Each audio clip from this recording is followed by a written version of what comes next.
Hello student, आज के इस वीडियो में हम क्लास 11th के हिंदी कोर विषय का मॉडल प्रश्न पत्र देखने वाले हैं, जिनकी परीक्षा 27 फरवरी 2024 को आयोजित होगी। आपको पता है कि झारखंड एकेडमिक काउंसिल के द्वारा इस बार हिंदी कोर की परीक्षा के लिए 40 अंकों का ऑब्जेक्टिव प्रश्न पूछा जाएगा और जिसके लिए 1 घंटे का समय निर्धारित किया गया है। सारी ही परीक्षाएं आपकी OMR सीट पर आयोजित होगी और इस वीडियो में हम हिंदी कोर के इंपॉर्टेंट महत्वपूर्ण ऑब्जेक्टिव प्रश्नों को देखेंगे जो मॉडल प्रश्न पत्र में दिया गया। तो चलिए शुरू करते हैं आज के इस वीडियो को। सबसे पहला प्रश्न है आपका यहाँ पे अपठित बोध से यानी कि पैसे से संबंधित है, जिसमें 1 से लेकर 4 नंबर तक का सवाल पूछा गया।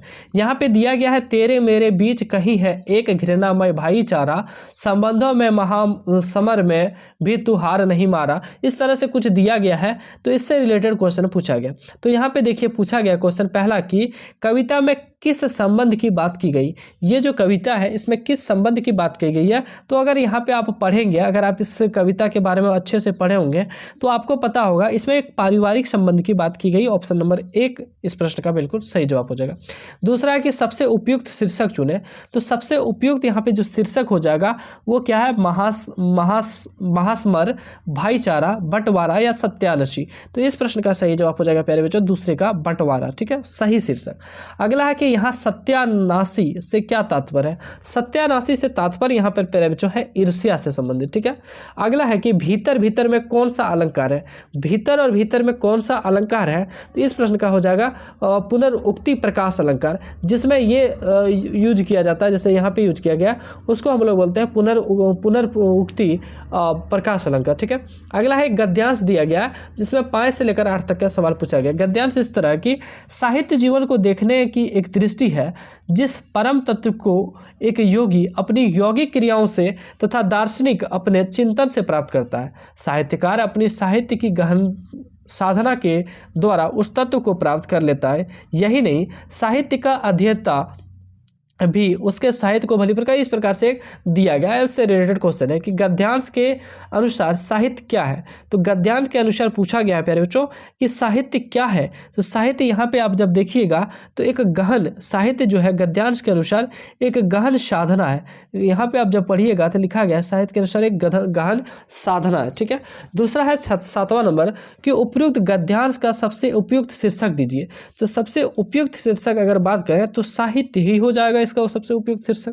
ठीक है, अगला है गद्यांश के आधार पर बताइए कि कौन सा कथन गलत है। कौन सा कथन गलत है। जब आप गद्यांश पढ़िएगा तो आपको पता चलेगा कि साहित्य मनुष्य का निर्माण और विनाश करता है, ये कथन गलत है। साहित्य जो है मनुष्य का निर्माण करता है, विनाश नहीं करता, इसलिए ये कथन गलत है।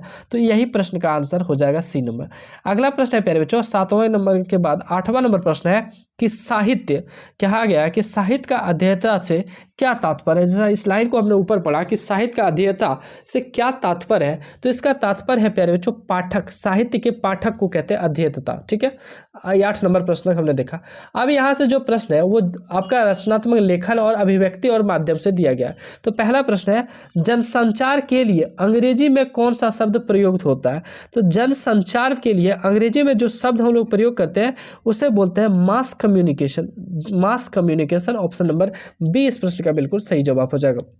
10वां नंबर जो प्रश्न है वो निम्नलिखित में से कौन सा औपचारिक पत्र नहीं है। औपचारिक यानी कि ऑफिशियल कौन सा पत्र नहीं है। तो देखिए यहाँ पे जो आंसर हो जाएगा वो भाई को पत्र जो है वो ऑफिशियल पत्र नहीं है। शिकायत आप किसी का कर सकते हैं, प्रार्थना पत्र कर सकते हैं, संपादक के नाम पत्र लिखते हैं, लेकिन भाई का जो पत्र है वो ऑफिशियल नहीं है, औपचारिक नहीं है। अगला है 11वां नंबर कि फीचर के लिए हिंदी में कौन सा शब्द प्रयोग होता है। फीचर के लिए हिंदी में कौन सा शब्द प्रयोग होता है। तो फीचर मतलब होता है रूपक। जैसे आपको पता होगा कि रिपोर्ट के लिए हम लोग प्रतिवेदन शब्द का प्रयोग हिंदी में करते हैं, तो इसी तरह फीचर के लिए हम लोग रूपक का उपयोग करते हैं। ठीक है, 12वां नंबर प्रश्न है प्यारे बच्चों कि प्रतिवेदन अंग्रेजी के किस भाषा का हिंदी रूपांतरण है। तो किस भाषा का, तो रिपोर्ट। अभी हमने बताया कि प्रतिवेदन अंग्रेजी के रिपोर्ट का सही रूपांतरण है। संपादकीय किसके द्वारा लिखा जाता है। तो संपादकीय किसके द्वारा प्यारे बच्चों, संपादक के द्वारा लिखा जाता है। ठीक है, बहुत इंपॉर्टेंट प्रश्न है, इनको आपको कर ही लेना है। अगला है जनसंचार माध्यमों का प्रमुख कार्य क्या होता है। तो जनसंचार माध्यम का प्रमुख कार्य होता है लोगों को मार्गदर्शन कराना, मनोरंजन करना और सूचना देना और शिक्षित करना। तो ये सभी इस प्रश्न का बिल्कुल सही जवाब हो जाएगा। प्यारे बच्चों हम यहाँ पे एक आपको क्लू देते हैं। क्लू मतलब होता है कि एक विचार देते हैं, एक टॉपिक देते हैं, ट्रिक देते हैं, कह सकते हैं ट्रिक, विचार नहीं ट्रिक कह सकते हैं कि अगर आपको किसी भी प्रश्न का आंसर नहीं पता और अगर इनमें से सभी उसमें हो, ये सभी या फिर इनमें से सभी, तो 99% चांस होता है कि क्वेश्चन का आंसर होगा ये सभी, जैसे कि इस प्रश्न का हुआ। ठीक है, अगर आप नहीं भी जानते हैं, आपका एग्जाम में ऐसा प्रश्न आ जाए तो ये सभी वाला आप लगा सकते हैं। अगला 15वां नंबर, भारत में प्रकाशित होने वाला पहला अखबार कौन है? तो भारत में जो प्रकाशित हुआ था पहला अखबार वो था बंगाल गजट। ठीक है, कक्षा में होने वाली चर्चा या विचार विमर्श किस प्रकार का संचार है? कक्षा में जो आप स्कूल में कक्षा में चर्चा करते हैं या विचार विमर्श करते हैं, यह किस प्रकार का संचार है, यह किस प्रकार का संचार है, यह पूछा गया। तो इसे हम लोग बोलते हैं समूह संचार, क्योंकि एक आदमी तो बैठ के नहीं करते, 10-12 आदमी होते हैं वो चर्चा करते हैं, तो समूह संचार बोलते हैं इसको। पत्रकारिता का मूल तत्व क्या है? पत्रकारिता जो है उनका मूल तत्व क्या है? तो जिज्ञासा है। पत्रकारिता का मूल तत्व जिज्ञासा है। अगला प्रश्न है 18वां नंबर कि संपादक के नाम पत्र स्तंभ प्राय समाचार के किस पृष्ठ पर प्रकाशित होता है? संपादक के नाम स्तंभ प्राय समाचार के किस पृष्ठ पर होता है? तो संपादक का नाम जो है प्यारे बच्चों वो समाचार के संपादकीय पृष्ठ पर पब्लिश होता है। ठीक है, यहाँ तक प्रश्न जो था वो आपका पैसेज था प्लस आपका ग्रामर था, ग्रामर आप नहीं कह सकते, पैसेज था प्लस आपका राइटिंग सेक्शन था, तो उससे आपने देखा। अब जो प्रश्न है वो आपके बुक से लिया गया। किससे? बुक से लिया गया। तो बुक से पहला प्रश्न जो है वो 19 से लेकर 22 तक एक पैसेज दिया गया है, एक गद्यांश दिया गया है और उसी के आधार पर पद्यांश के आधार पर पूछा गया है। तो यहाँ से कविता से इसको काटा गया है और देखिए लिखा गया है कि आओ मिलकर बचाएं कि इस दौर में भी बचाने को बहुत कुछ बचा है अभी भी हमारे पास। तो इस तरह से एक स्टेंजा दिया गया है और इससे रिलेटेड 4 सवाल पूछे गए। पहला सवाल है कि प्रस्तुत काव्यांश के रचयिता कौन है? तो ये जो काव्यांश आप ऊपर देख रहे हैं उनके रचयिता कौन है? तो निर्मला पुतुल। ठीक है, ऑप्शन नंबर डी। अगला प्रश्न है प्यारे बच्चों कि यहाँ रचनाकार का जीवन के प्रति दृष्टिकोण कैसा है? यहाँ जो रचनाकार का जीवन के प्रति दृष्टिकोण कैसा है प्यारे बच्चों ये पूछा गया। तो दृष्टिकोण कैसा है? तो सकारात्मक है, ये नंबर हो जाएगा सही जवाब। अगला है यहाँ क्या बचाने की बात कही गई है? तो क्या बचाने की बात कही गई है प्यारे बच्चों? तो संस्कृति बचाने की बात कही गई है। 21वें नंबर प्रश्न का बी नंबर हो जाएगा। 22वां नंबर जो सवाल है वो उपरोक्त पंक्तियों में है, उपरोक्त पंक्तियों में है। तो उपरोक्त पंक्तियों में क्या है प्यारे बच्चों? तो यहाँ पे आपका जो है ये आह्वान किया गया, मतलब किसी से प्रार्थना की गई, आह्वान किया गया। ठीक है, अगला प्रश्न है निम्नलिखित प्रश्नों का सही विकल्प का चयन कीजिए।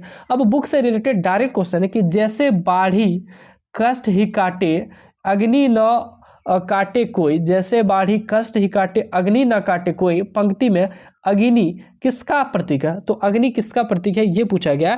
तो इस प्रश्न का सही जवाब हो जाएगा आत्मा का प्रतीक है। ठीक है, अगला है मीरा ने अपने प्रेम बेली से कैसे फल की प्राप्ति की कामना की है? तो कैसे फल की प्राप्ति प्यारे बच्चों? आनंद फल की प्राप्ति की कामना की है, बी नंबर सही होगा। अगला प्रश्न है 25वां नंबर माँ की जिसकी स्नेह धारा में हो कौन सा अलंकार हो? माँ की जिसकी स्नेह धारा में कौन सा अलंकार है ये पूछा गया। तो इसमें प्यारे बच्चों कौन सा अलंकार है? तो रूपक अलंकार है। ठीक है, अगला है चंपा काले काले अक्षर नहीं चिन्हती, शीर्षक में विशेषण क्या है? तो चंपा काले काले अक्षर नहीं चिन्हती, तो विशेषण इसमें पूछा गया है प्यारे बच्चों कौन सा है? तो इसमें काले काले जो है वो विशेषण है। ठीक है, अगला प्रश्न है 27वां नंबर सपनों का मर जाना किस प्रकार का प्रयोग है? सपनों का मर जाना किस प्रकार का प्रयोग है? तो इसका सही जवाब हो जाएगा प्यारे बच्चों लाक्षणिक। ठीक है, अगला प्रश्न है यहाँ से भी बुक से ही है, एक बुक का एक कहानी का स्टेंजा लिया गया 2-4 लाइन और उससे संबंधित प्रश्न है। कहा गया है कि गलती करने वाला तो ही गुनाहगार पर उसे बर्दाश्त करने वाला भी कम गुनाहगार नहीं होता।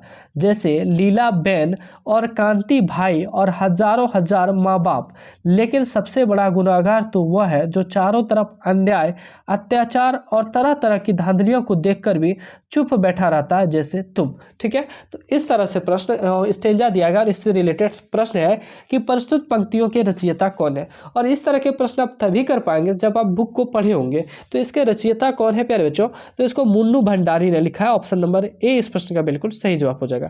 अगला है यहाँ वक्ता कौन है? ये जो प्रश्न ये जो कहा गया है ये किसने कहा? यहाँ वक्ता कौन है? तो वक्ता यहाँ पे है रंजनी। ठीक है, ऑप्शन नंबर डी। अगला प्रश्न है प्यारे बच्चों कि इस गद्यांश में केंद्र में कौन सी समस्या है? तो कौन सी समस्या है केंद्र में प्यारे बच्चों? तो इसका सही जवाब हो जाएगा शिक्षा। ठीक है, अगला प्रश्न है 31वां नंबर। वो प्रश्न का है कि इनमें कौन सी विशेषता वक्ता के चरित्र की है? कौन सी विशेषता वक्ता के चरित्र की है? जैसे ही हमने पहला बताया था, समाजसेवी, स्पष्टवादी, संघर्षशील, ये सभी। हमने आपको थोड़ी देर पे एक ट्रिक बताया था पहले कि अगर ये सभी ऑप्शन में रहे तो आप इनको लगा दीजिएगा और यही इस प्रश्न का बिल्कुल सही जवाब हो जाएगा। ठीक है, अगला है प्यारे बच्चों, सही विकल्प का चयन करना है कि नमक का दारोगा कहानी में क्या है, ये पूछा गया है। तो धन के ऊपर धर्म की जीत, यही है कि नहीं है? धन के ऊपर धर्म की जीत बताया गया है। उसमें कहा गया है कि धन के ऊपर जो है धर्म की जीत होती है। ठीक है, तो यही प्रश्न का आंसर हो जाएगा। अगला जो इसी से रिलेटेड आंसर है प्यारे बच्चों, अगला जो इससे रिलेटेड क्वेश्चन है कि मियां नसीरुद्दीन किस विधा की रचना है? मियां नसीरुद्दीन किस विधा की रचना है, ये प्रश्न है। तो इनका सही जवाब हो जाएगा शब्द चित्र की रचना है। ठीक है, अगला है 34वां नंबर। पथेर पांचाली फिल्म के निर्माण में सबसे बड़ी समस्या क्या थी? तो पथेर पांचाली फिल्म के निर्माण में सबसे बड़ी जो समस्या थी वो क्या थी? तो धन का अभाव। ठीक है, अगला प्रश्न है विदाई संभाषण पाठ किस वायसराय के शासन में भारतीयों की स्थिति का खुलासा करता है? तो इसका सही जवाब हो जाएगा कर्जन। अगला लेखक का भारत माता की जय से क्या अभिप्राय है? लेखक का भारत माता की जय से क्या अभिप्राय है? यहाँ के लाखों करोड़ों लोगों की जय, ऑप्शन नंबर सी। अगला प्रश्न है प्यारे बच्चों 37वां नंबर। लता मंगेशकर से पहले किस विख्यात गायिका का चित्रपट संगीत में अपना जमाना था? तो किस, जैसे लता मंगेशकर का जो एक जमाना चला, बहुत सारे गाने गाए हैं, बहुत सारी गीतें गाई हैं, जैसे ए मेरे वतन के लोगों, उन्हीं के द्वारा गाया गया है। तो उससे पहले कौन सी विख्यात गायिका चित्रपट संगीत में अपना, उसका एक जमाना था? तो इसका सही नाम हो जाएगा प्यारे बच्चों नूरजहां। ठीक है, अगला 3 प्रश्न बचा है कि भारतीय चित्रपट संगीत के क्षेत्र में स्वर कोकिला के नाम से किसे जाना जाता है? तो स्वर कोकिला के नाम से प्यारे बच्चों लता मंगेशकर जी को ही जाना जाता है, स्वर कोकिला। इसकी जो आवाज़ थी वो बहुत ही मधुर थी। ठीक है, अगला है कुई की चिनाई करने के लिए किस घास का उपयोग किया जाता था? तो कुई की चिनाई के लिए किस घास का उपयोग किया जाता था? उस घास का नाम था खीप घास। ठीक है, अगला और अंतिम प्रश्न है इस मॉडल सेट का कि कुई की चिनाई करने वालों को क्या कहते थे? तो उसे हम लोग कहते थे चेलमांझी। ठीक है, चेलमांझी। तो इस तरह से प्यारे बच्चों आपने 40 महत्वपूर्ण ऑब्जेक्टिव प्रश्नों को देखा जो आपके मॉडल सेट 2024 की परीक्षा के लिए दिया गया है और इसकी परीक्षा आपकी 27 फरवरी को आयोजित की जाएगी, जिसके लिए बहुत ज़्यादा इंपॉर्टेंट है। ऐसे और भी हिंदी और अन्य सब्जेक्ट ही इंपॉर्टेंट वीडियो नीचे डाल दिया गया है, मॉडल सेट डाल दिया गया, जिसकी प्लेलिस्ट आप चेक कर सकते हैं प्यारे बच्चों। साथ ही साथ अगर आप व्हाट्सएप ग्रुप में नहीं जुड़े तो 9835146164 पर मैसेज करके जुड़ जाइए। यहाँ पे आपको बहुत सारे वीडियोस के लिंक आपको देखने को मिलेंगे, पीडीएफ्स आपको देखने को मिलेंगे और बहुत सारा आपको हेल्प मिलेगा। तो आप व्हाट्सएप ग्रुप में आप मैसेज, इस नंबर पर मैसेज कीजिए, आपको व्हाट्सएप लिंक मिल जाएगा, आप उससे जुड़ सकते हैं।